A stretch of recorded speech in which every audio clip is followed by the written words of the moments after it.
É Paraná AM 630 apresenta Justiça para Todos. Tudo o que você precisa saber sobre justiça. Um programa produzido pela Associação dos Magistrados do Paraná. Olá, boa tarde para você, ouvinte da Rádio É Paraná. Eu sou Jéssica Camille Alves e começamos aqui na M630 mais uma edição do programa Justiça para Todos. E hoje nós vamos conversar aqui no programa de rádio da Amapar com a promotora de justiça, a doutora Luciana Lineiro. Ela traz para a gente mais informações sobre o Estatuto da Criança e do Adolescente, que completou agora em 2017 27 anos da sua promulgação. E caso você ouvinte tenha alguma dúvida a respeito desse assunto que vamos discutir hoje, participe aqui com a gente por meio do nosso Facebook, no inbox, procura lá Justiça para Todos, programa de rádio da Amapar.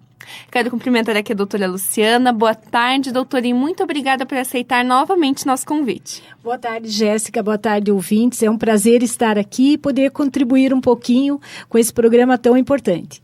E, doutora, para a gente começar, então, a nossa entrevista, a senhora poderia primeiramente explicar para os nossos ouvintes quando é que foi criado e, em linhas gerais, o que é esse Estatuto da Criança e do Adolescente? O Estatuto da Criança e do Adolescente, ele foi promulgado no dia 13 de julho de 1990 e ele vem explicitar o artigo 227 da Constituição Federal, que estabelece que toda criança e adolescente tem que ter seus direitos garantidos pelo Estado, pela sociedade, pela família, né? Enfim, por todos. Todos que têm a obrigação de garantir como prioridade absoluta os direitos de crianças e adolescentes no Brasil. Uhum. E, doutora, como é que era vista a criança antes da promulgação do Estatuto? O que dá para a gente destacar para os nossos ouvintes sobre isso? A lei veio com uma diretriz completamente diferenciada. Antes da Constituição e antes de 1990, a criança era vista como um objeto de direito, né? Era uma situação, era a doutrina da situação irregular, ou seja, aquela criança que não tinha os seus pais, ou aquela criança que estava na rua, o Estado tutelava essa criança, mas de uma maneira absoluta. A criança não era vista como sujeito de direitos. Uhum. O Estatuto vem inovar, ele vem se aplicar não só para essas crianças, mas para todas as crianças e adolescentes brasileiros, e ele vem na perspectiva de garantir os direitos: direito à educação, direito à convivência familiar, direito à vida, direito à saúde, né, à profissionalização, ao lazer, à cultura. Então, ele vem estabelecer que cada criança e adolescente é um cidadão brasileiro e ele é visto assim, né, na mesma perspectiva dos direitos dos adultos. Uhum. Doutora, ainda falando um pouquinho sobre isso, eu queria pedir para a senhora explicar para os nossos ouvintes, em linhas gerais, quais foram os principais avanços trazidos pelo ECA na prática. O que dá para a gente falar para os nossos ouvintes sobre isso? Eu acho que nesse viés de trazer a criança e adolescente como sujeito de direitos, ele traz como um avanço fundamental essa noção de que cada criança e cada adolescente é um cidadão igual. Né? Nós não temos mais diferenciação entre aqueles que estão órfãos, aqueles que estão em situação de rua. O direito é para todos. Eu acho que essa é a principal conquista dele. Ele traz para o Ministério Público uma atuação muito importante, porque ele estabelece o Ministério Público como grande defensor desses direitos. É a única legislação no Brasil que atribui ao Ministério Público a possibilidade de pleitear direito individual de criança e adolescente. Nas outras temáticas, a gente trabalha com os direitos coletivos, mas na área da infância e juventude, tanto os coletivos quanto os individuais, o Ministério Público tem legitimidade ativa. Por exemplo, uma criança que não esteja com uma dificuldade de matrícula numa escola, o Ministério Público pode entrar com mandado de segurança e requerer essa matrícula liminarmente. A possibilidade de um tratamento de saúde, da percepção de um remédio, A possibilidade de receber um curso, uma matrícula num curso de aprendizagem. Então, cada vez que se tem um direito violado, o Ministério Público pode tutelá-lo, mesmo individualmente, para garantir para a criança e adolescente que esse direito seja efetivamente executado. Interessante, doutora. E a gente pode dizer para os nossos ouvintes que, na prática, depois desses 27 anos da promulgação do Estatuto, a situação das crianças e dos adolescentes no Brasil efetivamente mudou? Eu acho que a gente avançou bastante. Eu acho que nesse caminhar a gente teve um grande avanço, mas como sempre a lei ela era muito inovadora. Ela trazia uma série de deveres para os estados, para os municípios, efetivamente. E o que a gente viu é que, muito embora ela fosse bastante clara em relação a isso, a gente até hoje tem uma dificuldade muito grande em ter todas as políticas públicas que a lei estabelece.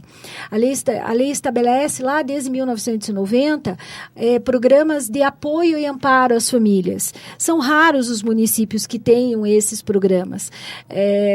A visão é que as famílias sejam empoderadas, que elas possam exercer de maneira adequada o poder familiar e garantir para os seus filhos todos os direitos.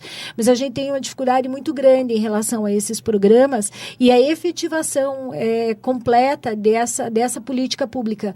Então, a lei é muito boa, ela é muito avançada, a gente avançou muito em determinados setores, mas a gente tem um caminhar ainda muito grande para que a gente possa dar cumprimento aos direitos que ela estabelece. E, doutora, para a gente situar um pouquinho melhor os nossos ouvintes nesse assunto, a senhora poderia explicar para a gente quais são os principais direitos específicos das crianças e dos adolescentes? Bom, na verdade, a gente tem até um certo preconceito em relação ao Estatuto da Criança e do Adolescente, porque ele fala que ele só traz direitos, não traz deveres. Não é bem assim. O Estatuto da Criança e do Adolescente, ele só replica os mesmos direitos de cada pessoa.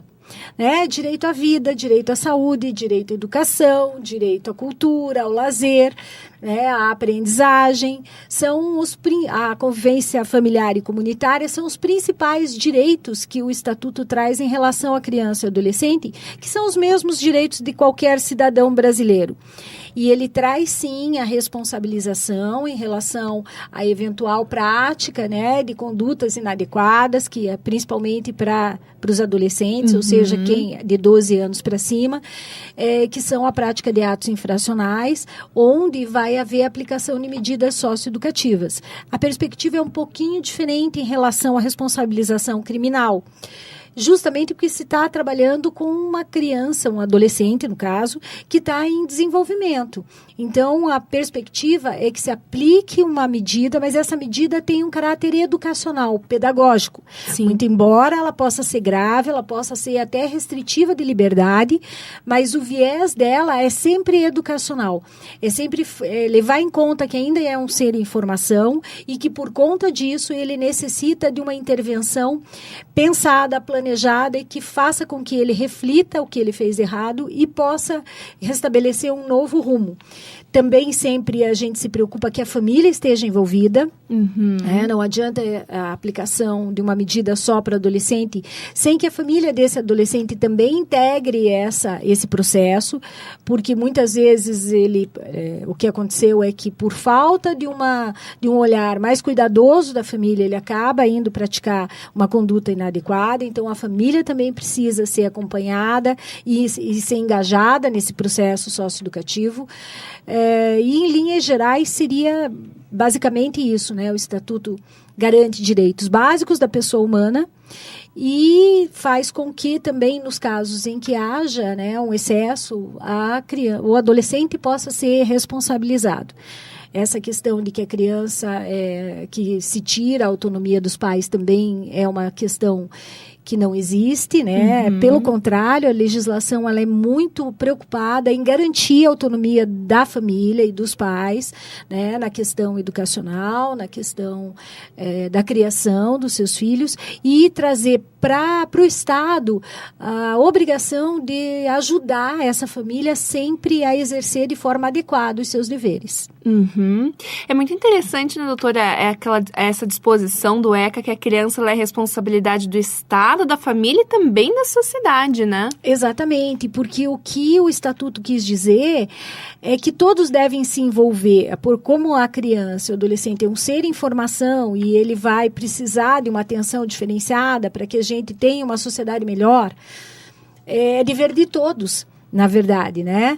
Primeiro da família, depois do Estado e depois de todos que compõem a sociedade se envolver nessas políticas públicas que assegurem que essas crianças e esses adolescentes tenham um crescimento completo e que eles tenham sucesso na vida. E, doutora Luciana, o que a gente ainda precisaria evoluir em relação ao cumprimento das medidas dispostas pelo ECA, que precisa ser aprimorado ainda nesse processo? A gente vê que muito embora o Estatuto fale em prioridade absoluta, né, em relação às políticas públicas voltadas a crianças e adolescentes, isso não se reflete nos orçamentos públicos. Os orçamentos públicos têm que também ser norteados por essa prioridade absoluta, né? Ou seja, quando se vai fazer a destinação orçamentária, é preciso que se leve em conta a prioridade das políticas públicas voltadas para crianças e adolescentes. Se a gente não tiver condição orçamentária, nós não vamos ter a implementação dos programas, né, que a lei prevê. Consequentemente, isso acaba impactando aí na falta de uma evolução maior. Então, a gente hoje diz que a principal meta, a principal briga de nós que trabalhamos em relação ao Estatuto da Criança e do Adolescente é assegurar essa prioridade orçamentária, principalmente para a educação. A gente sabe que a educação é o melhor fator de proteção para a criança e para o adolescente, né? Não só acesso, mas a permanência e o sucesso na escola. Faz com que isso iniba muito significativamente a violação dos direitos de crianças e adolescentes.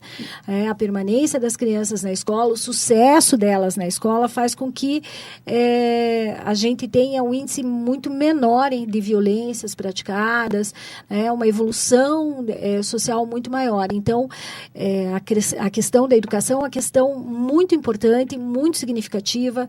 Nós temos, em relação à questão da educação infantil, ainda um andar muito grande. A gente teve a emenda constitucional que estabeleceu a obrigatoriedade do ensino a partir dos 4 anos até os 17. A gente tinha, antes disso, valendo o Código Penal, que falava, do ensino fundamental como obrigatório, e aí, com a emenda constitucional 59, isso veio antecipando para os 4 até os 17 anos de idade, justamente nessa perspectiva de se verificar que a escola é um fator de proteção muito importante em relação ao desenvolvimento, das crianças e adolescentes. Mas a gente ainda tem uma defasagem muito grande no 0 a 3. Que é um dever do Estado também. Faltam vagas, né? Faltam vagas. A gente vê uma interpretação também equivocada. O dever é do Estado de fornecer de forma universalizada também de 0 a 3.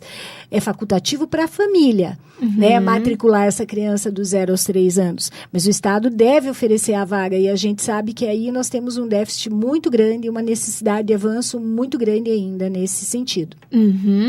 Nós estamos conversando aqui no estúdio da Rádio Educativa com a promotora de justiça, a doutora Luciana Lineiro. Ela traz para você, ouvinte, mais informações sobre o Estatuto da Criança e do Adolescente, que agora em 2017 completou 27 anos da sua promulgação. E caso você, ouvinte, tenha alguma dúvida a respeito desse assunto, participe aqui com a gente por meio do nosso Facebook. No inbox, procura lá Justiça para Todos, programa de rádio da Amapar. E, doutora, a questão das medidas socioeducativas que são previstas no ECA, elas têm gerado um pouco de polêmica e discussões também. Afinal, doutora, dá para a gente dizer para os nossos ouvintes que essas medidas são eficazes? Elas são. A responsabilização do adolescente que comete um ato infracional, e aí seria todo tipo de crime, contravenção penal, tudo que é classificado, né, como infração penal entra como ato infracional, ela é efetiva. O procedimento para apuração de ato infracional em relação ao adolescente, ele deve ser célere, ele é voltado aí à aplicação da medida o quanto antes, né, ele possibilita, inclusive, a aplicação da medida via remissão, ou seja, tão logo o adolescente pratica o ato infracional, ele é apurado, ele é levado ao Ministério Público, o Ministério Público pode oferecer para o adolescente essa remissão, que seria uma causa de afastamento do processo cumulado com uma medida socioeducativa em meio aberto. O que a gente tem visto na prática é que os programas de execução das medidas socioeducativas, principalmente os de meio aberto, têm deixado muito a desejar. Nós tivemos uma alteração estrutural na aplicação dessas medidas socioeducativas, elas foram levadas para dentro dos CREAS, que são os Centros de Referência em Assistência Social, e aí sem uma proposta pedagógica específica para o cumprimento da medida socioeducativa, principalmente a de liberdade assistida, que é uma medida que prevê que esse adolescente seja acompanhado na sua vida e a sua família de uma maneira mais efetiva, que ele que haja inclusão deles nos programas sociais, que ele volte para a escola, que a família seja acompanhada, mas que efetivamente esse acompanhamento se dê através de orientadores. Na prática, a gente não vê isso. Na prática, a gente tem visto que, por conta da colocação dessa obrigação dentro desses centros de referência em assistência social, e como eles têm várias outras demandas da assistência social também para atender, isso tem ficado muito aquém do desejado. E isso faz com que a efetividade dessa medida não ocorra e que leve à sensação de que não houve uma responsabilização, principalmente pelo adolescente. Isso acaba acarretando a reincidência na prática do ato infracional e, eventualmente, a necessidade da aplicação de uma medida mais séria, mais grave, que seria uma medida restritiva de direitos, que seria a semi-liberdade ou a internação. Então, a gente sabe que a gente tem ainda um caminho muito grande em relação a isso. Hoje já se tem discussões mais sérias em relação à possibilidade dessa medida de meio aberto, ela possa estar atrelada ao CREAS, mas com uma equipe específica e com uma proposta específica de cumprimento, uma proposta pedagógica específica, porque senão nós não vamos alcançar os objetivos que a medida propõe. E, doutora Luciana, hoje nós temos também uma discussão bem acirrada a respeito da redução da maioridade penal. E como que a senhora vê toda essa questão? Quais seriam as possíveis consequências dessa redução da maioridade? A gente que trabalha na área da criança e do adolescente, e há muito tempo, eu sou promotora há 22 anos, e eu iniciei pela área do ato infracional, a gente vê que a proposta está equivocada do ponto de vista científico, porque cientificamente a gente tem comprovação de que o adolescente, até os 18 anos, ele ainda não tem maturidade cerebral. Não é que ele não saiba o que ele está fazendo, mas ele tem uma dificuldade na autodeterminação. Ele acaba praticando o ato infracional muitas vezes por influências de grupos, por influências de uma forma muito mais efetiva do que o adulto. Então, tem essa questão científica que ainda você não tem essa maturidade completa, o desenvolvimento cerebral completo do adolescente. E, por outro lado, a medida socioeducativa restritiva de liberdade aplicada para o adolescente, ela é muito mais completa do que a prisão em relação ao adulto. Porque ele vai ser privado de liberdade, sim, quando ele pratica um ato infracional grave, mas, paralelamente, ele é trabalhado do ponto de vista técnico. Ele tem acompanhamento de uma equipe técnica multidisciplinar dentro das unidades. A família deve ser acompanhada paralelamente fora, também por uma equipe técnica multidisciplinar. O adolescente é levado a refletir sobre tudo que ele praticou e estabelecer um novo projeto de vida. Tudo isso com acompanhamento técnico. Também a medida socioeducativa privativa de liberdade em relação ao adolescente prevê que ele frequente a escola, obrigatoriamente, e participe de outras atividades de terapia ocupacional. A ideia é que ele não fique simplesmente dentro de uma cela, mas que ele tenha várias outras atividades durante o dia, que ele tenha esse acompanhamento técnico, que ele tenha um acompanhamento pedagógico bastante significativo, o que faz com que o índice de reincidência em relação à prática do ato infracional por esse adolescente seja menor do que em relação ao adulto. Então, o que a gente diz é que a lei ela é muito boa. O problema é que as estruturas são aplicação. Nós temos as medidas, né, restritivas de direito, mas nós temos um número insuficiente de vagas no Paraná. Nós temos aí 1.000 e poucas vagas no Paraná todo para os adolescentes que praticam esses atos infracionais cometidos com violência ou grave ameaça à pessoa, que autorizam a restrição de liberdade. E nós temos, infelizmente, um número maior, uma demanda muito maior do que essa das vagas. Então, o que acontece é que muitas vezes nós não conseguimos inseri-los no sistema e acaba que também, por conta dessa pressão, dessa demanda, às vezes o tempo de execução da medida, ele acaba sendo diminuído para dar conta sempre dessa demanda bastante grande. Mas o que a lei estabelece, ela é muito precisa, ela é muito focada nesses desenvolvimentos, nesses estudos científicos em relação à questão do desenvolvimento do adolescente. E mais modernamente, quando a gente teve a lei do SINASE, que é 12.526, de 2014, ela traz também as práticas restaurativas para o cumprimento das medidas socioeducativas. Ou seja, aquela perspectiva que não basta trabalhar o adolescente, mas também tem que se trabalhar em relação à vítima, em relação ao meio social em que ele praticou esse ato infracional, técnicas restaurativas para que aquele ato infracional que ele praticou, quando ele sair, o meio social já esteja, a situação que levou aquilo já esteja solucionada também. Então, que ele possa voltar para o meio social em que isso não se por exemplo, uma tentativa de homicídio. Vai se trabalhar o adolescente e vai se trabalhar também essa vítima se ela se dispuser. Então, quando o adolescente cumprir a medida socioeducativa dele, ele sair para o meio aberto, esse conflito que gerou e que acabou gerando a prática do ato infracional já vai estar resolvido. Então, ele não tem mais nenhuma pendência lá para resolver, ele vai poder iniciar o seu novo projeto de vida de uma maneira tranquila, de uma maneira em que não tenha nenhuma situação mal resolvida que ficou para trás. Doutora Luciana, queria pedir agora para a senhora falar um pouquinho para os nossos ouvintes o que cada um de nós, como cidadão, pode fazer para contribuir nessa questão da proteção dos direitos das crianças e também dos adolescentes.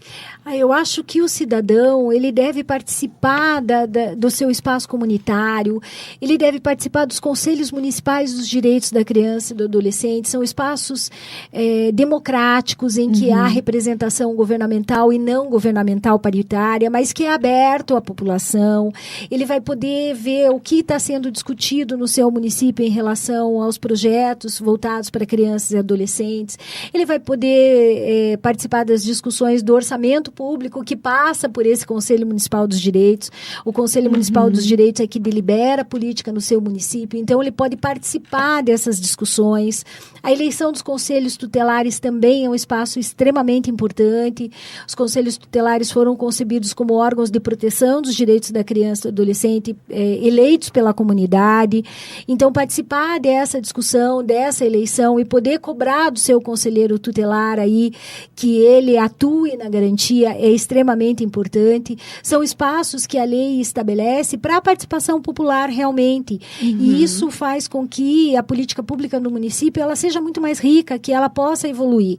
Então, a gente pede que as pessoas participem sim, que estejam próximas, porque só garantindo que as nossas crianças, nossos adolescentes tenham os seus direitos, a gente vai garantir um futuro melhor, né? Para a nossa cidade, para a nossa comunidade, para o nosso estado, para o nosso país.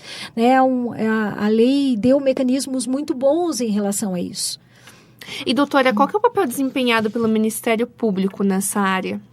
Bom, como eu já te disse, eu sou uma apaixonada pelo Estatuto da Criança e do Adolescente, pela lei, porque justamente ela deu ao Ministério Público um grande poder, né, em relação à defesa de todos os direitos de crianças e adolescentes, quer na esfera individual, quer na esfera coletiva.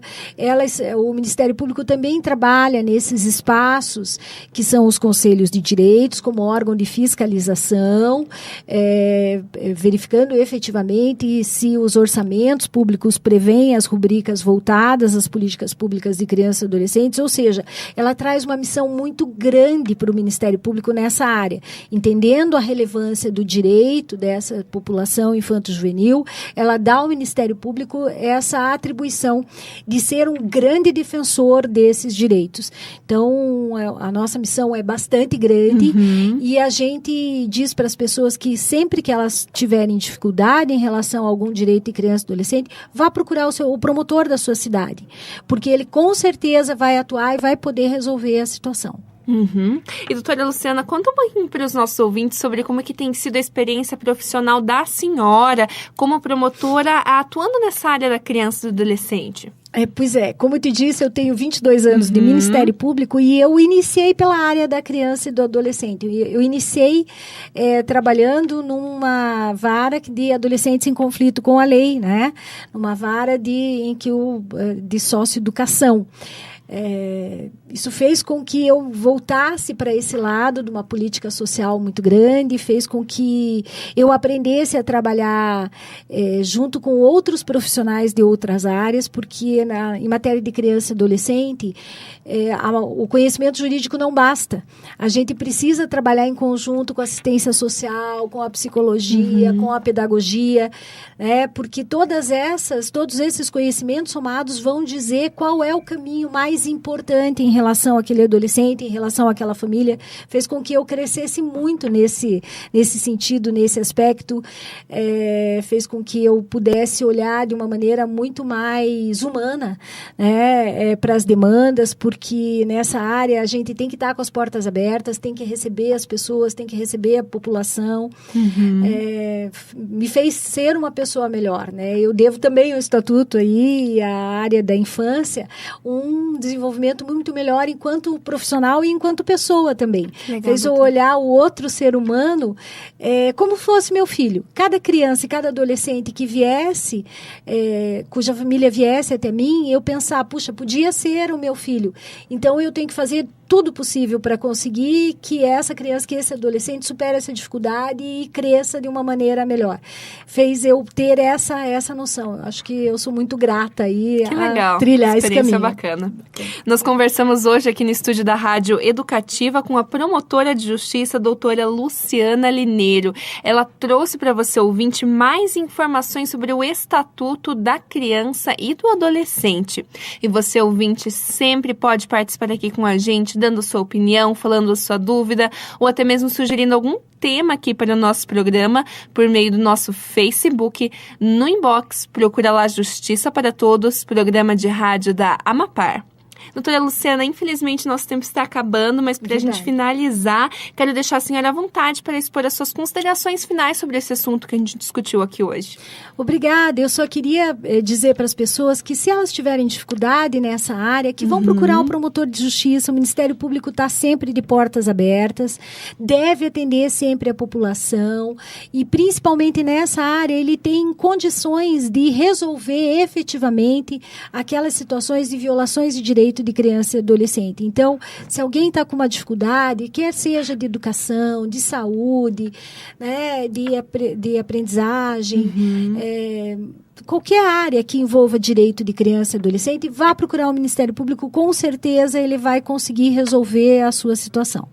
Doutora, infelizmente nosso tempo acabou, mas eu quero novamente agradecer a participação da senhora aqui no programa de rádio da Amapar, trazendo para os nossos ouvintes informações tão importantes sobre o ECA, e até uma próxima vez. Muito obrigada pela oportunidade. Até.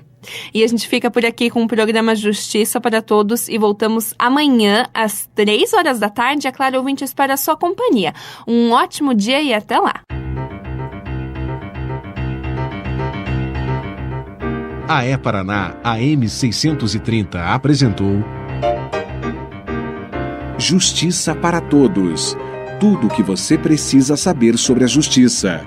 Um programa produzido pela Associação dos Magistrados do Paraná.